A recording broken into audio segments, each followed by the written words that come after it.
¿Qué tal amigos? ¿Cómo están? Muy buenos días. Es un gusto nuevamente estar con ustedes. El día de hoy, 18 de junio, a las 9:14 estamos iniciando este curso interesante, importante. Pues agradecerle siempre a la capacitadora que me considera para poder dar algún tema importante. Hoy pues vamos a platicar sobre una ley que desde mi punto de vista, aunque todavía no se implementa, ya han estado llegando algunos requerimientos por parte de la autoridad. Algunas situaciones en donde, desde mi punto de vista, como en otras ocasiones lo he comentado, a veces la autoridad excede esas facultades que tiene y son exageradas inclusive las propias multas que puede generar esta ley. ¿A qué ley me refiero? Básicamente a la ley PIORPI, en donde ya han llegado requerimientos a algunos contribuyentes o algunas personas que están en los supuestos del artículo 17 de esta ley PIORPI, y pues básicamente lo que establecen es que no se cumplen los envíos de la información, el resguardo, la identificación. Básicamente, ¿qué es lo que hoy vamos a platicar? Vamos a revisar esas 17 fracciones, vamos a revisar también a quiénes les encuadra, porque muchas veces creo que se tiene la duda sobre a quiénes se encuadra esta parte de la ley PIORPI y algunos supuestos de ejemplos para poder de alguna forma aclarar en qué supuesto sí aplicaría el poder documentar, identificar clientes y básicamente tener el resguardo de los expedientes correspondientes, porque si viene una revisión por parte de la autoridad, evidentemente pues y no se cuenta, vamos a ser sujetos de multas, ¿no? Y la verdad es que las multas no están nada accesibles para poderlas cubrir, y más dependiendo, por ejemplo, en un tema de administración de tesorería, si tú tienes que cubrir o hiciste algún proceso de resguardo de tesorería, de alguna manera administrando alguna cuenta bancaria o cosas de este tipo, pues evidentemente es por el número de operaciones que llegues a realizar. ¿A qué me refiero? A que si tú tienes 100, 200 operaciones, 300, 500 operaciones, pues imagínate, si no mandas el aviso que está cerca de los 860,000 pesos, multiplícalo por justamente esas 100 o 200 o 300 operaciones que pudieras tener en el estado de cuenta, ¿no? Eso es por hablar de una de las multas que mayormente son las que tienen impacto. ¿Y qué pasaría, por ejemplo, si mandas el aviso, pero por alguna situación lo mandas de manera extemporánea? Ahí completamente la multa se reduce alrededor de unos 17,000 pesos, y vamos a ver ese tipo de cuestiones. ¿Qué pasaría si hoy llega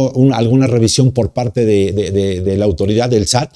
Porque justamente por este medio o por esta autoridad están llegando los requerimientos a varios contribuyentes que encuadran justamente en este artículo 17 de la ley PIORPI, ¿no? Entonces, pues vamos a platicar sobre este tema, vamos a ver algunos medios de defensa, cómo poder inclusive tener argumentos para poder contrarrestar justamente este tipo de situaciones y que les puedan servir para poderle hacer frente ante una situación o ante una contingencia de alguna revisión y cómo actuar de alguna manera, ¿no? Entonces, pues espero realmente sus preguntas, espero que sea de alguna forma claro esta parte de cómo vamos a dar el curso. Ya saben, cualquier duda o pregunta, los invito a que la realicen, a que se la canalicen directamente ahí por el chat, ¿verdad, mi estimado Inge? Por el chat, para que me la puedan canalizar, la podamos revisar, y si está dentro de mi alcance, con mucho gusto damos respuesta en el momento, y si no, me quedo con la respuesta y más tarde yo les doy contestación para que no tengamos mayor tema, ¿no? Fíjense que quisiera iniciar antes con un pequeño preámbulo que inclusive no tiene que ver con esta parte de las actividades vulnerables, pero sí tiene que ver con el tema de la restricción de sellos digitales. Y si me permiten, nada más dame oportunidad, mi estimado Jonah, para que... No, de hecho aquí la traigo yo en mi celular. Quiero platicarles sobre una... Me parece que es tesis por parte de la Suprema Corte de Justicia, en donde establece lo siguiente. Habla sobre la restricción de los sellos digitales, y quiero iniciar con esa reflexión porque me parece interesante, y justamente quiero hacer una tesis doctoral en donde se establecen que realmente en facultades de gestión, hablando por ejemplo restricción de sellos digitales, bloqueo de cuentas bancarias, que te puedan enlistar en las listas negras del SAT, tienen perjuicios y tienen de carácter punitivo. ¿A qué me refiero de carácter punitivo? A que hay un castigo, sí o no, digo sí o sí, perdón, sobre este tipo de cuestiones. Voy a leer inclusive ya es jurisprudencia, que si gustan se las comparto, estas sí se las puedo compartir para que la puedan leer. Dice, fíjense, la tesis es la segunda diagonal J 30-2025 de la 11ª época. Y nos establece lo siguiente, dice, restricción temporal del uso de los certificados de sello digital para la expedición de comprobantes fiscales digitales por Internet no constituye una sanción, ¿no? Y para esto, fíjense, dice, voy a leer completa esta tesis para que se den una idea de qué es lo que establece la propia Corte, y quiero dar una opinión al respecto. Fíjense. Hechos. A una persona contribuyente se le restringió temporalmente el uso del certificado de sello digital para la expedición de comprobantes fiscales digitales por Internet, CFDI. En amparo directo, alegó que el artículo 17H bis del Código Fiscal de la Federación viola el principio de legalidad y seguridad jurídica. Criterio jurídico: la segunda sala de la Suprema Corte de Justicia de la Nación determina que la restricción temporal del uso de los certificados de sello digital para la expedición de comprobantes fiscales digitales por Internet, establecida en el artículo 17H bis del Código Fiscal de la Federación, no constituye una sanción, sino una medida cautelar. Y ahorita empezamos a discernir esa parte para poder identificar si es una sanción o una medida cautelar, porque es importante saber los dos conceptos, ¿vale? Y por último dice, la segunda sala, justificación. La restricción aludida constituye una medida temporal para quienes han incurrido en las hipótesis que contiene el artículo 17H bis. Esta medida persiste hasta que el contribuyente clarifique su situación fiscal, hablando, por ejemplo, de que si hay inconsistencias, ¿por qué motivo fue restringido el sello digital? Pudiera ser porque no está no localizado, pudiera ser porque posiblemente no presentó declaraciones, las más de 3 o la declaración anual. El sinfín, los supuestos que marca justamente el artículo 17H bis, ¿no? Sigo dándole lectura nada más para refrescar ahí esa parte. Subsanando las regularidades que le dieron origen a esta. Dice, esa aclaración, en esa aclaración podrá aportar pruebas que desvirtúen los motivos que la generaron, subsanar las irregularidades que originaron la restricción o incluso combatir a través de medios legales respectivos. Por lo tanto, no constituye una sanción, sino una medida cautelar que dura hasta en tanto cesen las conductas que le dieron origen, o bien, de no hacerse, las autoridades abordará medidas diferentes, por lo que no viole el artículo 22 de la Constitución. Entonces, ellos mencionan que no hay una sanción como tal. Sin embargo, quisiera ahí entrar a una cuestión de discernir un poquito esta parte, y me di a la tarea de poder identificar ¿qué es una sanción, ¿no? Una sanción es una consecuencia o castigo que se impone a una persona o una entidad por haber incumplido una norma, ¿no? Presentación de declaraciones, el no estar localizado, algunos de los supuestos que acabo de platicar. Traigo esta información para identificar si es una sanción o es una medida cautelar, que ahorita lo vamos a revisar, por haber incumplido una norma, ley, regla o acuerdo, ¿sale?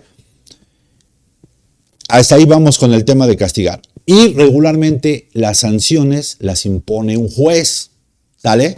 Entonces, para que quede claro. Ahora, ¿qué es una medida cautelar? es una decisión provisional, perdón, la medida provisional, más bien la medida cautelar son las que impone el juez, las sanciones son las que establece la propia norma, ¿sale? Ok. Dice, una medida cautelar es una decisión provisional tomada por una autoridad para proteger derechos o evitar daños mientras se resuelve un proceso legal o administrativo. No es un castigo, sino una medida preventiva y temporal. Y ahí, fíjense, yo quisiera tomar un tema de analogía. Si pudiera haber algún otro tipo de medidas cautelares, como por ejemplo, se me ocurre el tema de solicitar o hacer el proceso sin restringir ciertos derechos que tiene el contribuyente o sin necesidad de que tengas alguna afectación. Quiero ser muy claro con el tema de la restricción de los sellos digitales, porque de primera instancia la autoridad creo que transgrede un tema importante o preciso, como pudiera ser el tema del artículo 5 de la Constitución, en donde establece básicamente que yo me puedo dedicar libremente a poder hacer alguna actividad. Sin embargo, la autoridad me restringe de manera autoritaria el no poder seguir mi actividad económica por no poder hacer una facturación porque tengo restringidos los sellos digitales. Adicional a esto, díganme, por ejemplo, si podemos hacer algún tipo de actividad y no se para completamente, por ejemplo, con la restricción de sellos digitales, la operación dentro de la empresa. Y hablo prácticamente con dos cuestiones importantes. Uno, el tema de facturación, y el otro, el tema de poder hacer de manera irreparable deducciones que yo tendría que estar timbrando. Un claro ejemplo, el tema de la nómina. ¿Por qué? Porque la autoridad de manera arbitraria me dice, ¿sabes qué? Te restringo los sellos y de momento pues obviamente no vas a poder hacer el tema de la deducción, que por ejemplo para personas morales, pues yo no tengo afectación siempre y cuando tribute en un régimen general de que las deducciones me las podré aplicar hasta el finalizar el ejercicio. Sin embargo, si yo, imagínate, por ejemplo, si yo tributo en un régimen de reciclo, me estarían coartando una deducción a la cual yo tendría derecho y no podría estar teniendo los elementos esenciales, como por ejemplo el CFDI de la deducción timbrada para los trabajadores. No la tendría dentro del periodo que corresponde y del pago propiamente, ¿no? Entonces, hay afectaciones las cuales la cancelación propiamente de los sellos van más allá de lo que establece la norma como un acto de molestia o como una medida cautelar, ¿no? Desde mi punto de vista, sí hay sanciones que inclusive podrían terminar con la continuidad de un negocio simplemente por la restricción de sellos digitales, por el bloqueo de cuentas, o inclusive hasta porque te puedan publicar en un listado de la propia autoridad, en donde seas incumplido, en donde no tengas infraestructura, donde no tengas trabajadores, cuestiones de este tipo que son importantes considerar, que hay un procedimiento muy establecido en el 69, en donde justamente la autoridad afecta al propio contribuyente simplemente restringiéndole ciertos derechos que él tiene para continuar con su operación. En este sentido, pues creo que le ha dado de alguna manera, o desde mi punto de vista, le ha dado fortaleza al tema de la fiscalización, porque inmediatamente en cuanto te bloquean los sellos, ¿qué es lo que hace la autoridad? Inmediatamente, ¿qué es lo que haces con la autoridad? Inmediatamente te volteas para poder saber cómo aclarar y poder seguir con el proceso, tanto de temas de deducciones como con el tema de poder seguir generando facturación y poder cobrar con los clientes que puedes tener, ¿no? Entonces, desde mi punto de vista, sí hay elementos para poderlo catalogar que es una sanción y no dejarlo simplemente como una medida cautelar o como una medida en donde la autoridad se prevé para poder hacer el cobro propiamente de los tributos, ¿no? O para que te puedas poner al debido cumplimiento de las obligaciones fiscales, ¿no? Entonces, sí quería platicar con ustedes sobre este tipo de cuestiones, que esta tesis se publicó apenas en la semana. Creo que es importante estar muy actualizados con la información que se va generando, pero hay que plantear bien, hay que saber de alguna forma hacia dónde va el proceso de defensa por parte de la autoridad, porque creo que hay elementos para poder desvirtuar sin ningún problema este tipo de situaciones en donde comenta hasta la propia Suprema que no hay afectaciones importantes. Desde mi punto de vista, repito, pudiera haber afectaciones que el proyecto de vida que tiene un empresario se pudiera culminar con una facultad de gestión, ¿no? Entonces, vamos a iniciar, si me lo permiten, con el curso. para poder darle paso a las preguntas, a las consultas, porque hay mucha información. Y mi estimado Jonah, ahí si tienes una agüita me regalas, por favor, si fueras tan amable. Ok, pues saben que me encanta a mí siempre empezar con una frase del curso, y ya dicho sobre este pequeño preámbulo, pues creo que encuadra perfectamente. Dice, la educación y el cambio social se transforman de manera paralela. Uno forma a la mente y el otro al mundo. Ambos nos reinventan. Y me queda claro que efectivamente, ¿no? El tema de la capacitación, el tema de poder seguir en constante conocimiento, de poder, de poder captar información, creo que eso nos va a dar una directriz distinta a la que podemos traer. Yo siempre he dicho que sí, efectivamente pudieras estudiar mucho y sin embargo eso no te garantiza el éxito. Sin embargo, creo que sí te da una forma distinta de poder encarar la vida, de una forma distinta de poder encarar los problemas, una forma distinta inclusive de poder seguir viviendo la vida, ¿no? Porque sí hay distintas cuestiones que se van enrolando cuando tú te sigues preparando, ¿no? ¿A qué me refiero? El medio, la gente, la información, de alguna manera todo el entorno que te da el poder seguirte capacitando, el poderte seguir codeando, dando información con otro tipo de colegas, creo que es importante y desde mi punto de vista da una reinvención como ser humano y da una reinvención en el sentido de que vas evolucionando hasta como profesionista, ¿no? Entonces, simplemente ahí pongo algunos puntos. Esta frase la elaboré inclusive hasta con temas de inteligencia artificial, en donde esas herramientas hoy en día están siendo elementales para poder seguir o poder dar una buena cátedra, ¿no? Entonces, digo, también se las comparto para que ustedes puedan hacer un trabajo propiamente, información que puedan requerir, valide nada más que la información que pueda entregar la inteligencia artificial sea la correcta, pero básicamente todo este material que se elaboró es con base a inteligencia artificial, la cual iba ingresando información, la cual necesitamos para la parte de este curso, ¿no? Entonces ahí se los comparto también esa parte. Y la frase establece lo siguiente ya de manera más profunda, dice, los cambios estructurales de la sociedad son como la educación que recibimos, ambos modelan, ambos transforman, ambos siembran futuro, así como la educación talla al individuo, la transformación social escupe la colectividad.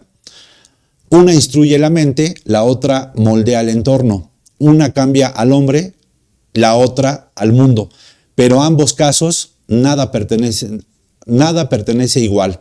Lo que se aprende nos reinventa, lo que cambia afuera nos exige a volver a aprender, ¿no? Entonces, creo que esta frase queda perfectamente para toda aquella gente que nos gusta capacitarnos, seguir estudiando, seguir pues investigando cuestiones de nuestra profesión.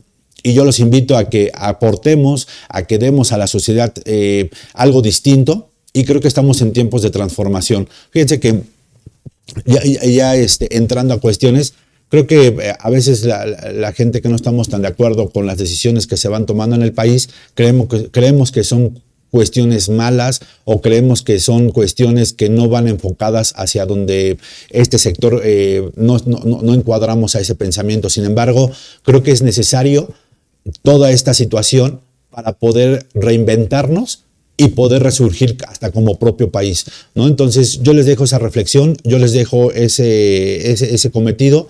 Desde nuestra trinchera sigamos entregándole lo mejor a la sociedad, sigamos reinventándonos como profesionistas, como seres humanos, y seguramente en algún momento va a haber un cambio importante e interesante. Ahorita nos toca a toda la gente que estamos en el tema jurídico, que no estamos tan apegados justamente a esa ideología, pues aguantar, pero va a venir la contra, en donde va a haber un cambio que realmente pudiera ser una transformación importante dentro del país, ¿no? Entonces, dicho esto, pues vamos a iniciar justamente con este curso. Algunos contextos importantes sobre la parte de la ley PIORPI, y vamos a iniciar porque justamente a raíz de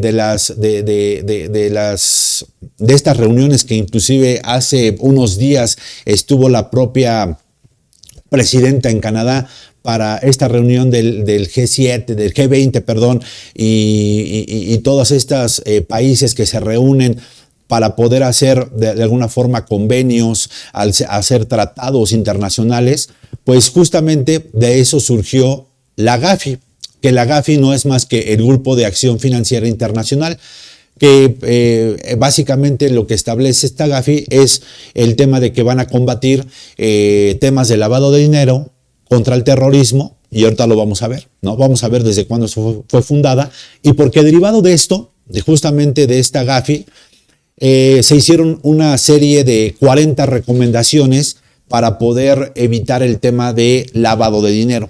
¿A qué me refiero? Muchísimas gracias, mi estimado Inge. Gracias. Voy a tomar un traguito, perdón. Bueno, la GAFI surge a partir de 1989, que es una organización intergubernamental, Su objetivo básicamente, como ya lo comentaba, es desarrollar políticas para combatir el lavado de dinero y el financiamiento al terrorismo, ¿sale? Hay 40 recomendaciones que establecen básicamente para poder contrarrestar estos dos tipos de cuestiones. Y México es miembro de la GAFI a partir del año 2000, ¿sale? Entonces, ¿qué es lo que establece? A partir de las reuniones y al verificar que no contaba con ciertos candados o ciertas legislaciones que se pudieran apegar al tema de lo que establecía la propia GAFI, la propia autoridad empieza a moldear o alinear las leyes que tenemos en México para que podamos cumplir con esas 40 recomendaciones. Y una de ellas, pues básicamente, es la propia... el propio establecimiento de esta ley PIORPI, ¿no? Que esta ley PIORPI pues establece que básicamente va a contrarrestar, va a establecer los parámetros de manera general para ciertas actividades que se puedan generar en el mercado, ya sea prestaciones de servicio, venta de bienes, los cuales pudiera estar utilizando algunas personas para poder de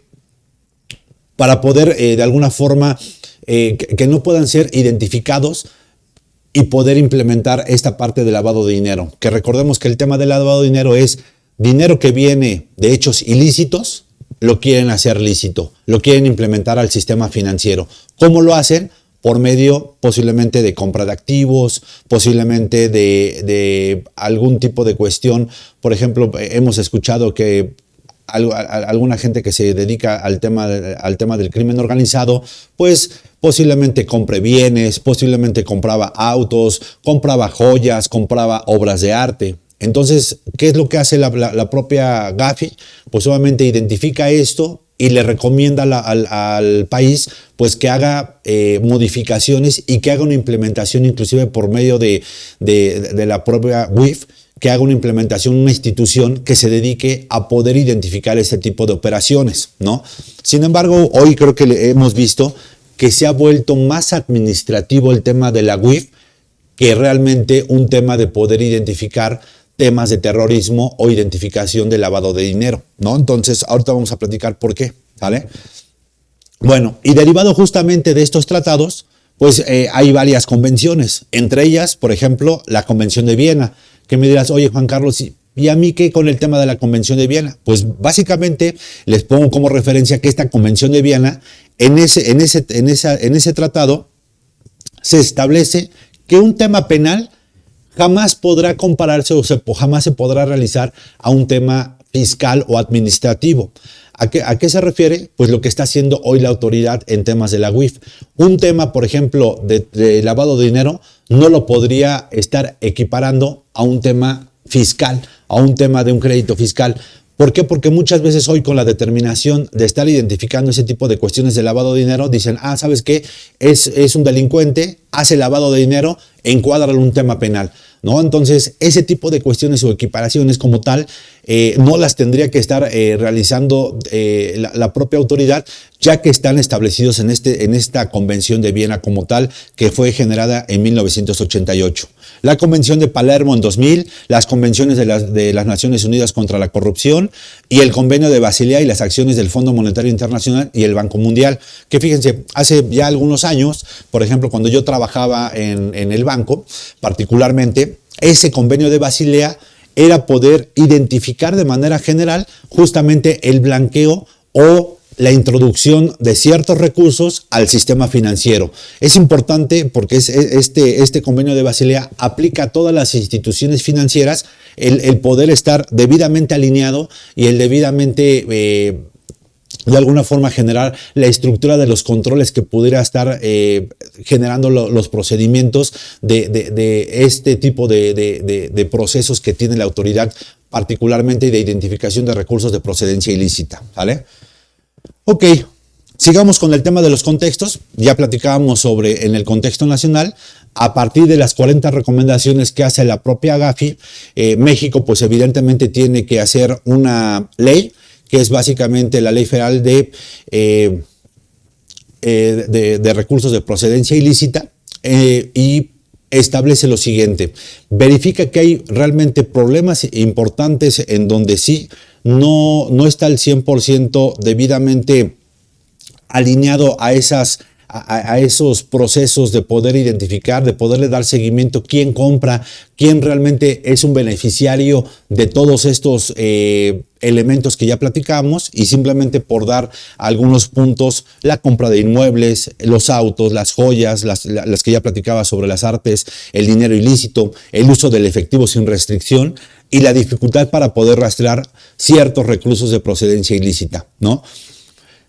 ¿Por qué es importante en este caso esta implementación? Porque derivado de esto, pues obviamente México debe de cumplir ciertos convenios y ciertos tratados para poder seguir siendo, pues de alguna forma, de estos grupos importantes de élite de manera política y de manera general, ¿vale? Entonces, pues vaya, ahí está algunos temas de antecedentes para que ustedes lo tengan en presencia.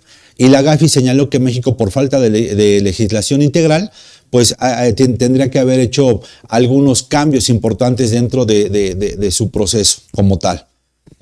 Vamos a seguir con algunos antecedentes en contexto internacional. Nace la propia ley PIORPI en 2013 y básicamente es